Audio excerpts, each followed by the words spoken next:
Welcome back to the channel, everyone. We're glad you're here. We've got another great match to show you.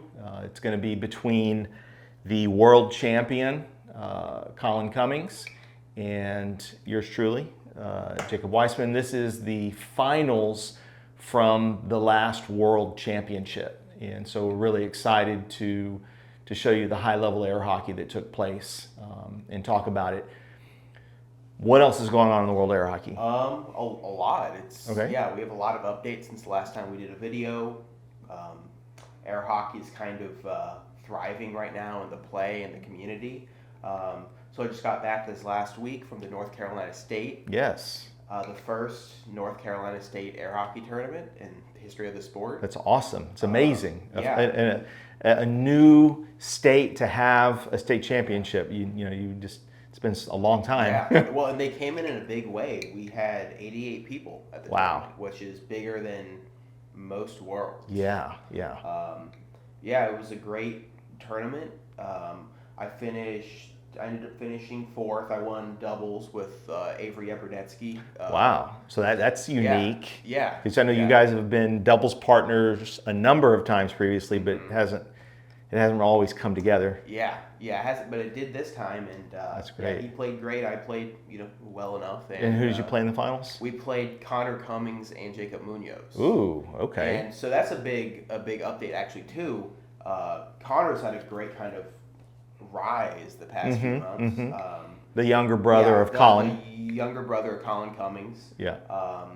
Who I believe we had a couple videos of him on the channel. He's part of Team Endgame currently. Right. Holding the Carter Cup. The Carter Cup. But about, I guess, a month ago now, he beat me in a challenge match, taking number 3, which... Yeah. Congratulations, Connor. That really is an amazing accomplishment.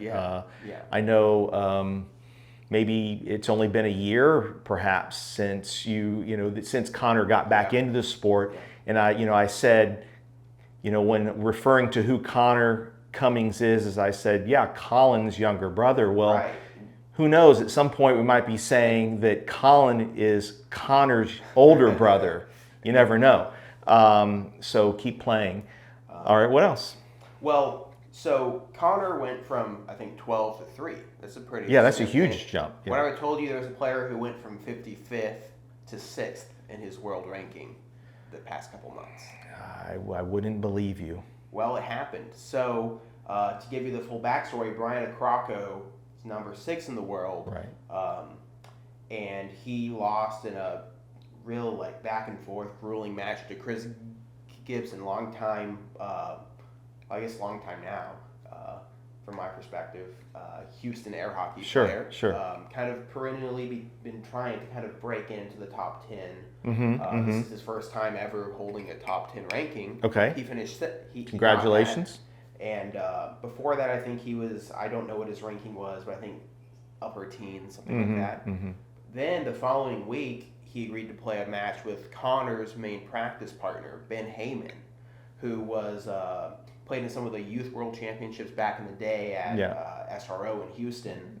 And he was playing in the group of kids when Connor and Colin had first gotten in their neighborhood. Okay. Yeah. He was playing. He was their friend. Right, and shout out to Brian Acrocco. He's kind of had the neighborhood air hockey. Without that, you wouldn't have these talents. Yeah. So now you're telling me Chris Gibson breaks into the top 10 by beating Brian Acrocco in a match where, a lot of times for years we refer to Brian Acrocco as sort of a gatekeeper, right? Yeah. So he breaks through that gate, and then he plays a match with Ben Heyman, and Ben Heyman beat him. I believe it was, I don't remember what the set count was. It was pretty decisively. Wow. So now Ben Heyman is number Congratulations 6, to Ben. from 55 to number 6. That, I don't know, I mean, that's potentially the largest jump in the history of the sport. Yeah, I don't know, but I would. If you know of a bigger jump, please let us know. I don't think I could recall of anything like that. So that actually brings us to another interesting topic, which came up at the NC State a little bit, is what's the best way to seed a tournament? Right? Yes. So historically, we seed based on just world rank, which is just where you finish at the world tournament. Right. Right. And that's your seed. You can challenge someone and Right. take their rank, and now you have that seed. Right. Right. But now we have a really unique situation where, I mean, it's a kind of a good thing, I guess, at the end of the day, to have all these kind of up and coming talents, but people who are kind of surging up in the rankings. And we also have potentially some old players coming back to play who are old-time greats. Yeah. And it kind of makes for some potential wonky seeding where you have, why don't you say a little Well, yeah, I mean, you said it's unique. I don't think it's unique. I think this has sort of been an ongoing thing for many years in air hockey is we have a very special system in air hockey where we have our rankings, our world rankings, and then let's say you're ranked number 7. Yeah. Anybody below you can challenge you for your ranking, and you're only required to play one challenge match a month, but if somebody defeats you, they move from wherever they are on that ranking up to where you are, and then everybody else moves down one. And the problem with using those numbers to seed a tournament is that you are going to get wonky types of situations. The point of seeding a tournament, most people agree, is to make it as competitive as possible and fair as possible. So you don't want the number 1 guy to have to play the number 3 guy in the first round of the tournament, right? It makes no sense. Right. So you try to make it so that you know that everybody's skill level is down the list appropriately. Yeah, and trying, just a quick example is at the North Carolina State, Avery, based on ranking, came in as the 14th seed. Right. Right. Which is way too low. It's way too low for his skill level, right? Yeah. He ended up playing me like round 4 or something, like an early match on Saturday, and ended up beating me, which based on his actual rating wouldn't be completely unexpected. It's still an upset. It's an upset. It wasn't this big. It wouldn't be this right. big of an upset. But what happens then is now you're early in the losers bracket playing people there that should not be having to play the number 4 ranked player in the world. A perfect example is Austin Fernandez, a player who is kind of one of those players who's also perennially trying to break into, I think he's been top 10 once by tournament finish and trying to prove he's a top 10 player. Got it. Right? I played him at the 17 to 24 spot of the bracket, knocked him into it. Right. Now, not only is he out of the tournament early, now he's in a bracket with a bunch of people really under his skill level, and so he's gonna it ends up just being an unfun bracket maybe for some of those people. Right. So basically, so there are problems with using the ranking system, but what a lot of people say is that we don't want to lose the incentive to play challenge matches in air hockey because the challenge match experience is so unique. And it's actually a phenomenal type of experience that I think anybody that plays air hockey should be able to do. And it's wonderful. It's great. So we want to find something that makes more sense. We have a ratings, the MIDIC ratings. And those, it's a traditional ELO system. If you're not familiar with that, it's just it's kind of like chess or many other competitive activities where if you play someone, your rating is much higher than theirs and you win, you get a few points and they lose a few points. If you have a higher rating and they have a much lower rating and you lose, they're going to gain a lot of points and you're going to lose a lot of points. So it looks at the ratings to determine who should win according to the numbers, and then once the result happens, points are exchanged, right? And over time, people sort of slot in their rating according to how they match up against the field of competition. And so that's that's been an ongoing discussion in air hockey. It's happening again, and who knows? We're looking at other systems, maybe a hybrid system, something that will value both rankings and ratings, but we'll see. But this match, this is the 2022 World Championships in Houston, you versus Colin Cummings. This is the first set. It's a very exciting set. and it was pivotal because I don't think you have you been in the winners bracket and had Colin coming through the losers bracket before? No. Okay, you hadn't had experienced that. All right, so Colin has to come through and win 2 sets in a row to be able to take the tournament. So I guess we'll see what happens. Yeah. I'm excited to find out. All right, stick around.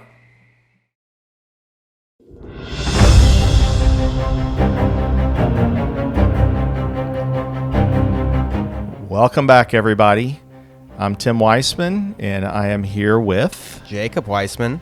And we're going to show you another excellent match in air hockey played at the highest level. This is Colin Cummings, the current world champ, versus my partner in crime here, Jacob.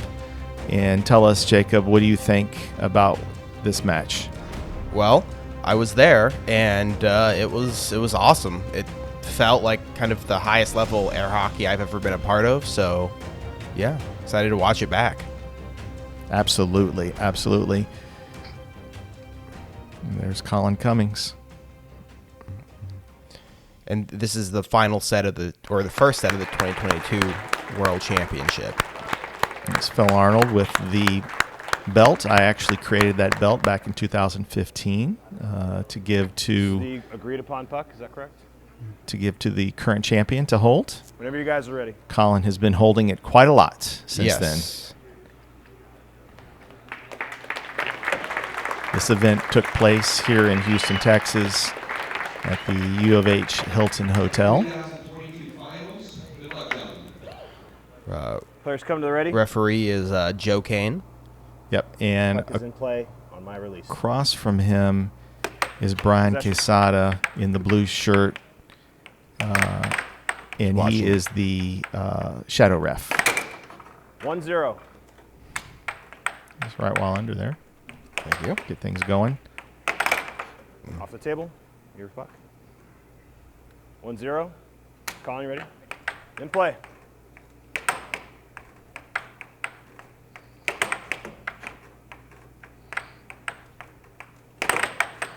This table seems fast. Yeah. It's a great table. Off the table, Colin's puck. Blocked off. Ready? Play. 1-1. That's right while under. Going for an over there. Great get by 2-1. Colin. Capitalizes on it.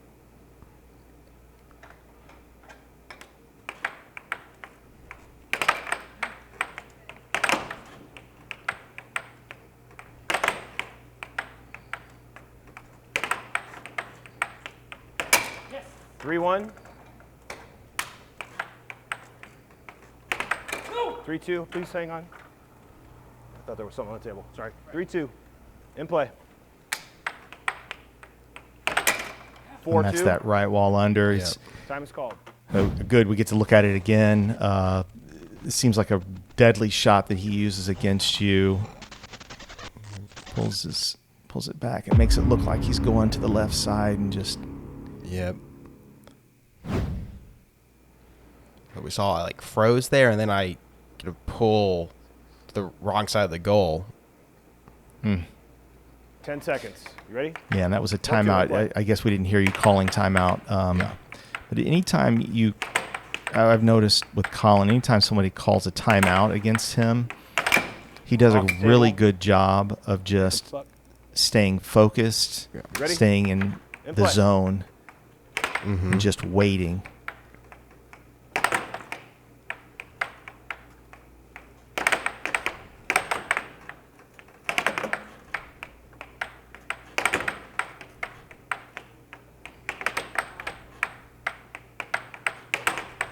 I'm trying to kind of mix it up here a bit.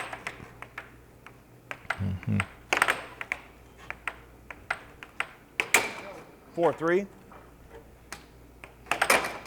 5-3. I think 4 of his shots this game have been that right wall under so far. 5-4. Blocked off. Jacob's puck. 5-4. Colin, ready? Play.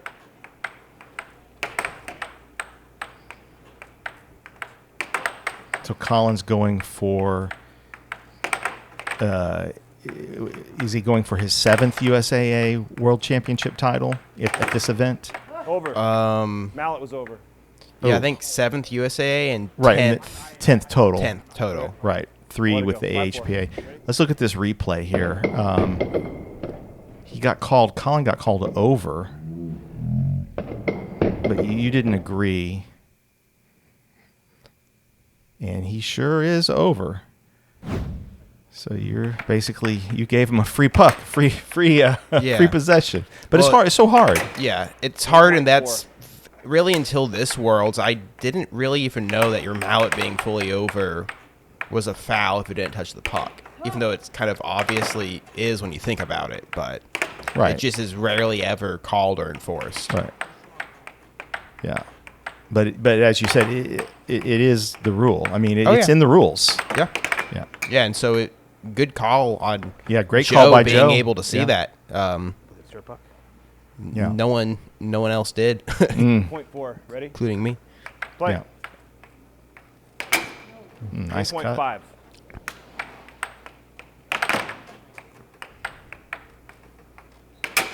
Yeah. Game point. But Either one way. thing I say is I was actually over once that 7-6. So then it just game. evened out. Yeah, it evened out. Fair enough. Because I went back and I looked, and there was one right wall under where I was clearly over, and no one, including me, noticed. So it evened out. Yeah.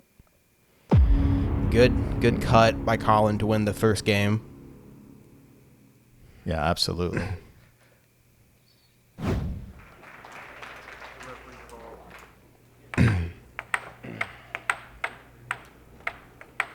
So to go back, so he's going for his 7th USAA World Championship title. Mm-hmm. He has In play. 3 world titles with the AHPA, which they're not active anymore, but he has those titles. And does he? What other titles does Colin have? I'm not sure. He's won several Texas states.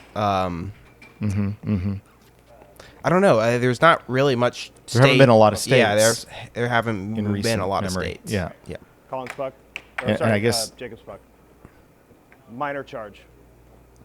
Ready? And I guess this was another call. I went back and looked, and it didn't make any sense to me. Like, it didn't seem like he charged there at all. But I took the puck because I was like, well, okay, maybe I guess. And it was right after the call I gave up. So I was like, okay, I guess so I guess take just it. Yeah, let the ref make the decisions. Yeah. Not have to second guess it. Yeah. Yeah. 2-1. There's that right wall under again. Yeah, I guess as far as state titles in recent memory, you'd have to say Vince Saceda is sort of the man going around picking up state titles. Yeah. He, after winning the North Carolina state last weekend, he now has 3 majors, 3 state titles. That's awesome. He won the first Idaho and first North Carolina state in history. Nice. Oh, great. That was great. That's the classic Colin reflex there to get back. And absolutely insane, the ability to do that.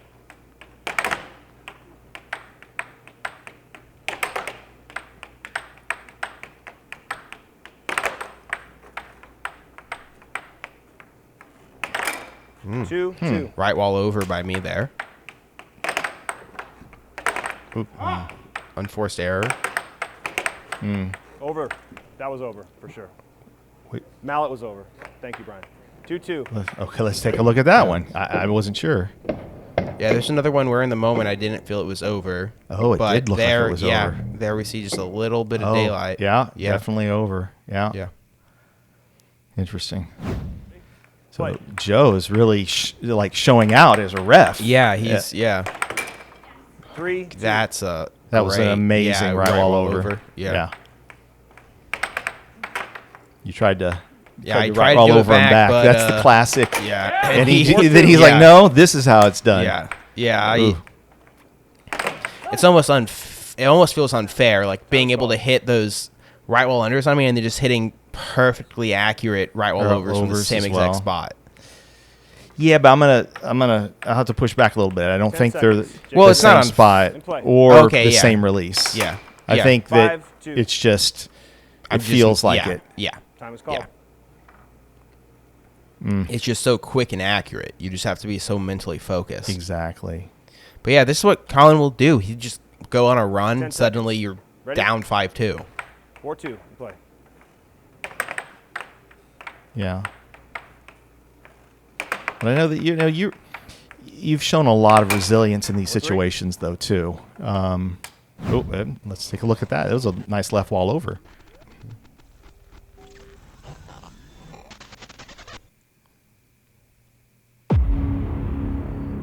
Yeah, that was nice. Mm-hmm. It looked like you were going cut, I guess. Mm-hmm. Yeah. Good. Ooh, Flip still Stays good. on. Flip it. Ready? Play.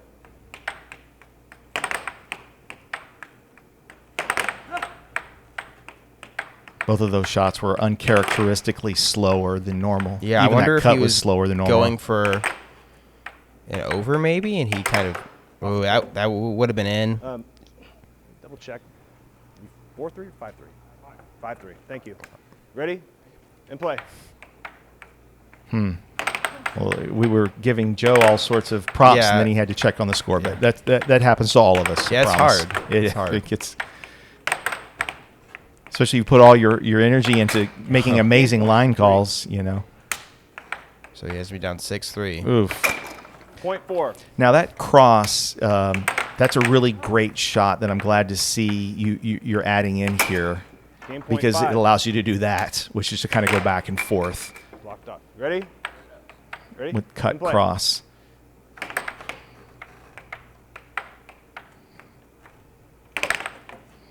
Good block. Jacob's puck. Game point 5. You ready? Play. Yeah. Game point. Either way. A great over. He goes for his own over. I guess you were going for cross. Yep. Some nice stuff, or a block. And that was a good block too. He's going for an over. Unforced error. Normally just he hits missed. those. Yeah. Yeah.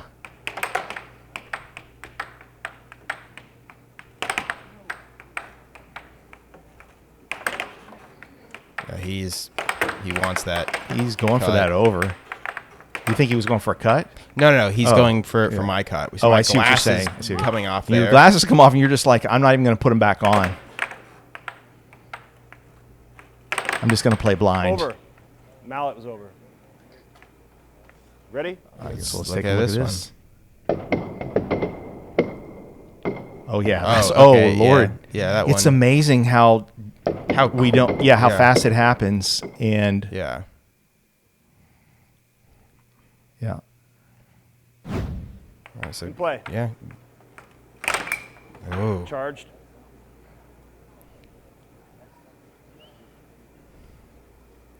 Ready? Play.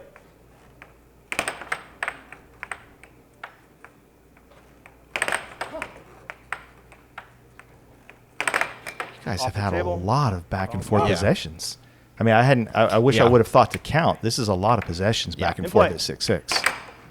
Off. Ready? Play.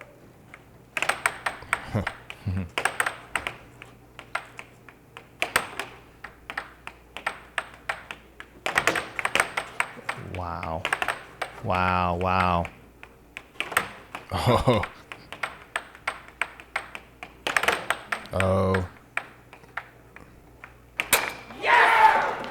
Ooh. That was a impressive comeback from 6-3, and then to go back and forth, maybe 5 times apiece. I Yeah, it was. have to go back and count those. That was amazing. Jacob, are you ready? I believe it was Colin, about, are you ready? from looking at the time, at least 4 play. minutes, 5 minutes. Jeez. 1-0.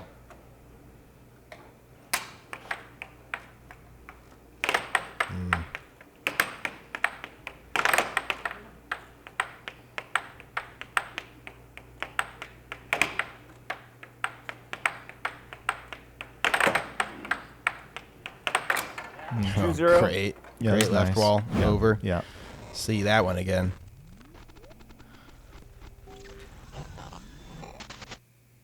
It's just a nice touch.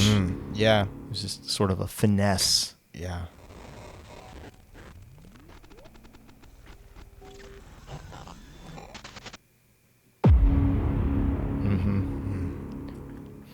We see Billy Stubbs in the background, enamored. Yeah, he's like, whoa.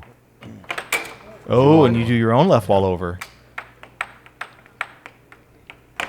Yeah, it's 3-1. He's almost scoring that shot at will right now. That right wall under. 3-2. Yeah, this cut, though, is definitely doing work.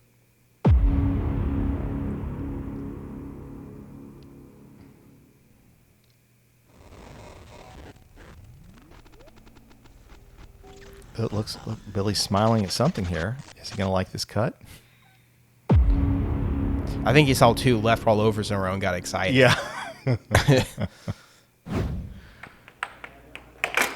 Colin with his 4-2. own cut. Yeah. I was going for an over. Yeah. It seemed like that shot needed to ripen just a split second longer. 4-3. That was nice. 5-3. See, Colin's deadly with that, just immediately answering with a shot. Topped it. Thank you. 5-3. Ready? Play.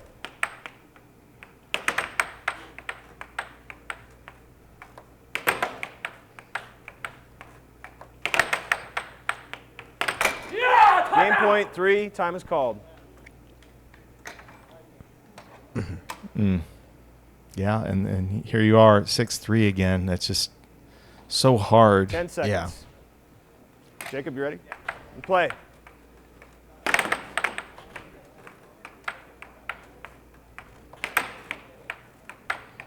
Colin's looking for the cut.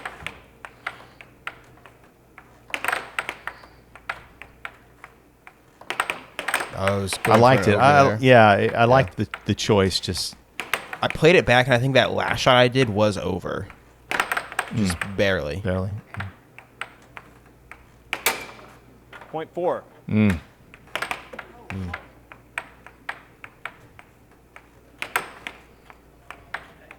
Hold it.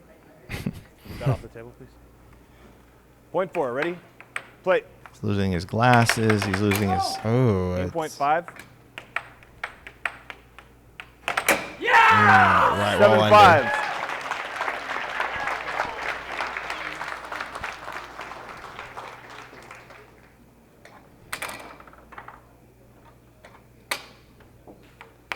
It's 2-1, Colin. Puck starts on this side of the table. Colin, you ready? Jacob, you ready? And play.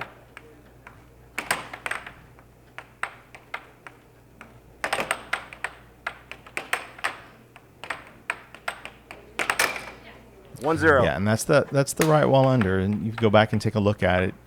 We've talked about it many times in the channel before. Is Colin's whole essence is moving in a sense to the left, but then the shot comes over to the right. Yeah. It's a masterful shot.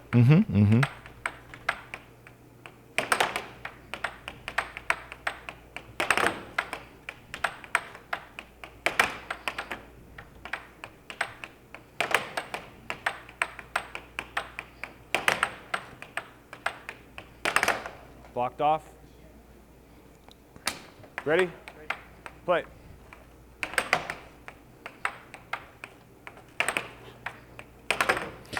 What would you say, Colin, if you had to grade him in 0. we'll watch this replay first.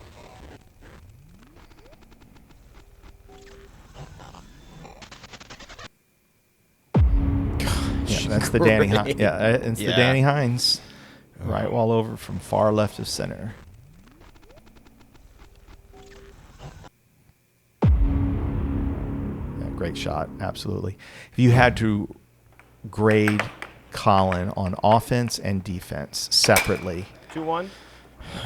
Is he better at one over the other in comparison to each other? I think my opinion. Top there. Thank you. 2-1. Second unforced error in the last 2 games. Off the table. But then he has one of his own. I think my gut instinct is that his defense is better than his offense.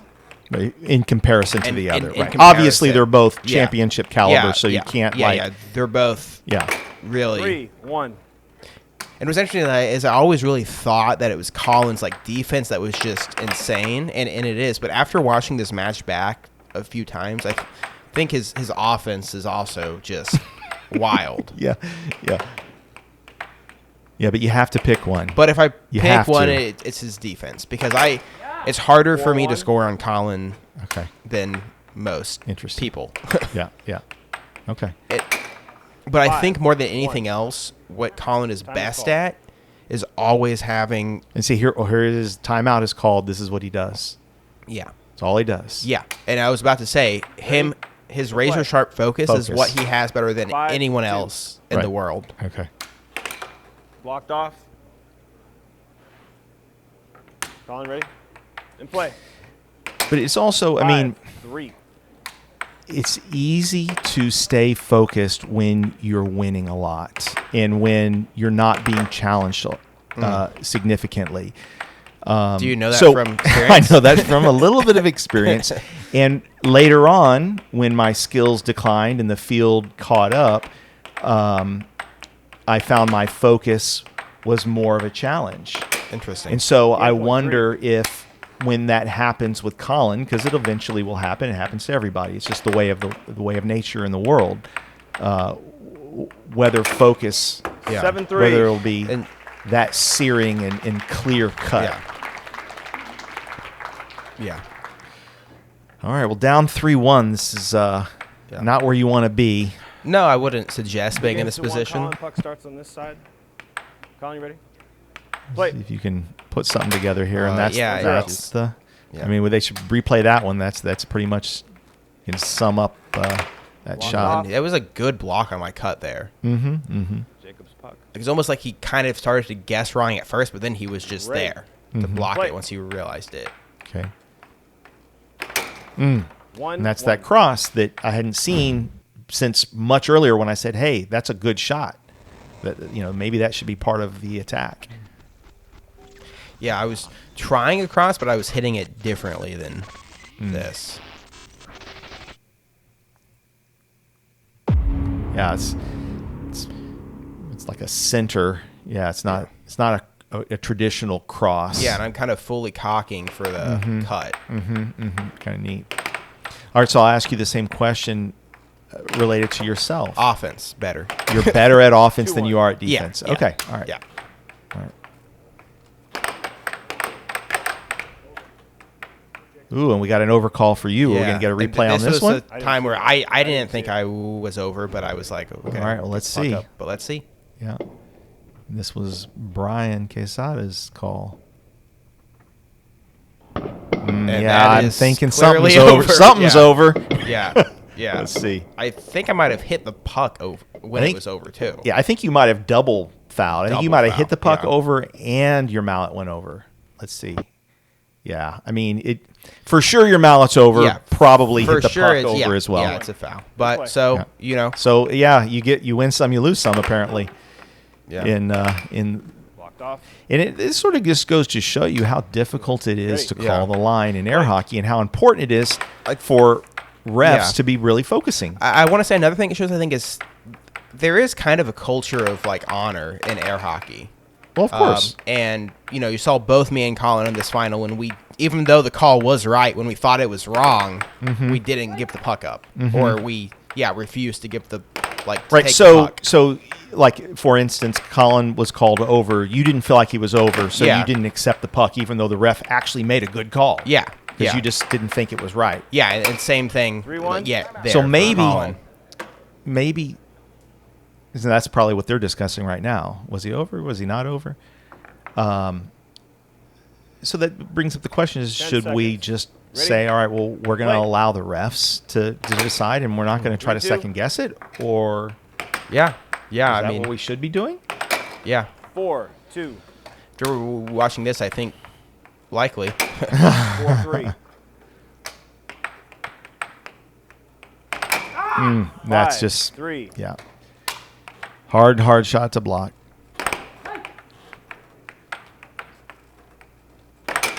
5-4. And I think this shot is your greatest.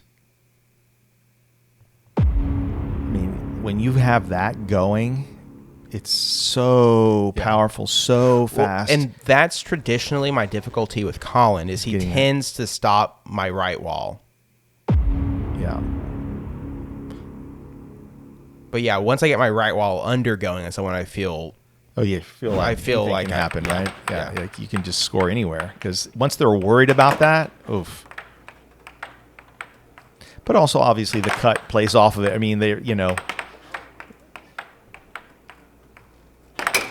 5-5.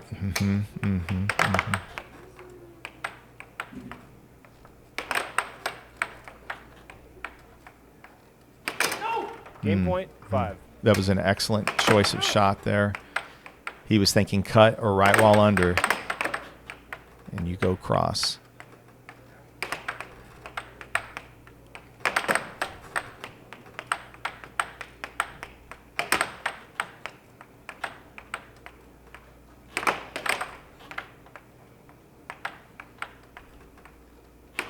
And you go cross again. 7-5. That cross really opened things up that game.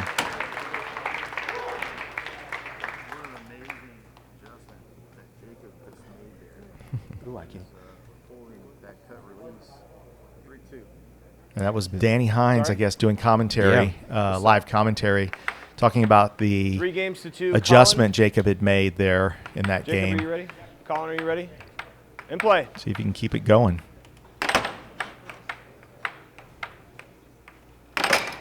1-0. It's a good start.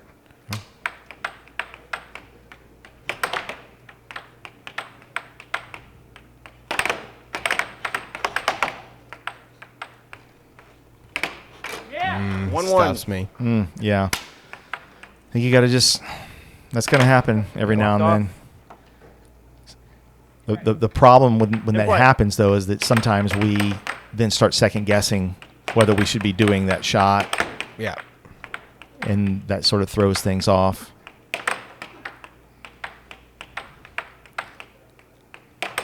I sort of like back in the day, in my day, nice right all over. I liked it when people started trying to stuff me, and I liked it when they did stuff me. No, I didn't. Well, that sounds ridiculous. Yeah, I didn't like it when they stuffed me per se, but I knew I had opportunities then, because if they're going to be thinking stuff, now I have lots of openings. Good timeout. Yeah. 10 seconds. Ready? 3-1. In play.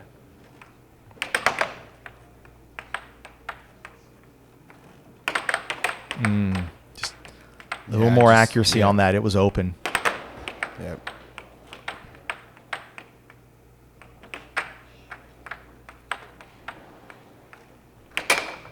Three, 2. It was good pacing.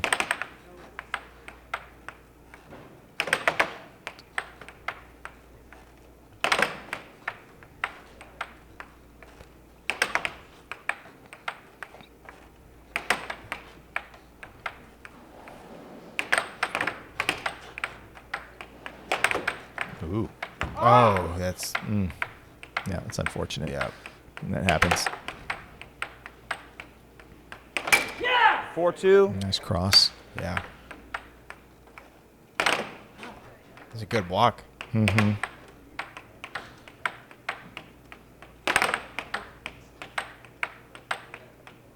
It 5-2. was good. He slowed it down a little bit, and It's wild. It's 5-2, and like just sitting here watching the game, it felt a lot closer. Yeah. And now all of a sudden it's 5-2. yeah, that's yeah. That's what he does. Colin, Match point yeah, two. Colin Time is Cummings called. sort of in a nutshell, right? Yeah. Match. Yeah, it just felt like just a second ago you were like 3-2 or something, and 10 it seconds. looked like Yeah. you had been scoring. Play. Off the table. Play. 7-2. Yeah, great, Yes. great set. Great set by Colin for sure. There were some highlights for you. Just some unfortunate runs that you got behind. And and he had just lots of kind of pot shots on me too. That he's just so great at hitting accurately. Yeah. And here's the stats. Wow, what's interesting? It really jumps out to me. 50% right wall unders by Colin against you. Half of his shots was the right wall under, but almost half of your shots were the cut. Interesting. He put in a smattering of a few other things, a little more variety on his part. But let's see here. You took more shots, like 20-something more shots than him. He just the scoring when you got the puck, you just weren't scoring as much as he was. Yeah, you see that with the defensive strength there. Yeah, absolutely. But you scored a lot of pressure points. And it's interesting. It kind of makes sense in a way because for you to win the games that you won, you had to come back. Right. You were behind all the time. Yeah. And he was always always ahead. So you don't really need the pressure points when when you're just winning a game 7-3. Yeah. But and Colin went on to win the next set and win the tournament. Yeah. Absolutely. The next set wasn't as exciting as this one, so we probably won't post it just because it doesn't show as much. Excellent tournament, excellent venue. I believe the upcoming Worlds is going to be in the same location, so that'll be neat. See if Colin can take his 11th world title. That's right. Absolutely.